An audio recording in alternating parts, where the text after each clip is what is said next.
In today's video, I'm going to teach you how to combine two columns of different data types in Power BI.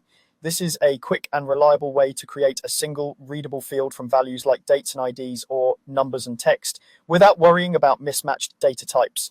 Start by opening your Microsoft Power BI app on your desktop and head into one of your reports. We'll work inside Power Query so the transformation is clean and repeatable.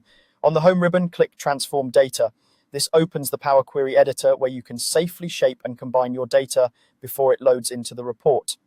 Next, choose the two columns you want to combine, hold the Control key and click each column header to select them together. It's important to select them in the order you want them to appear in the final result.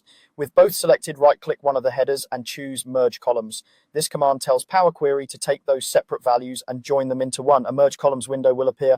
Under Separator, choose Custom, then type the character you want to sit between the values. A dash or a forward slash usually works well, but pick something that makes sense for your data and won't be confused with the values themselves. You'll see a small preview in the dialog which helps you confirm the order and the separator look right. In that same window, give your new column a clear descriptive name so it's easy to recognize later. Remember, when you merge columns here, Power Query combines the selected values into a single text column. That's perfectly fine even if the original columns had different data types, because the merged result is treated as text. If you need to format or split it later, you can always do that with additional transformations. When everything looks good, click OK. You'll now see your combined column in the preview grid. Take a quick glance to make sure the separator appears correctly, there aren't unexpected spaces, and the order of values matches what you intended.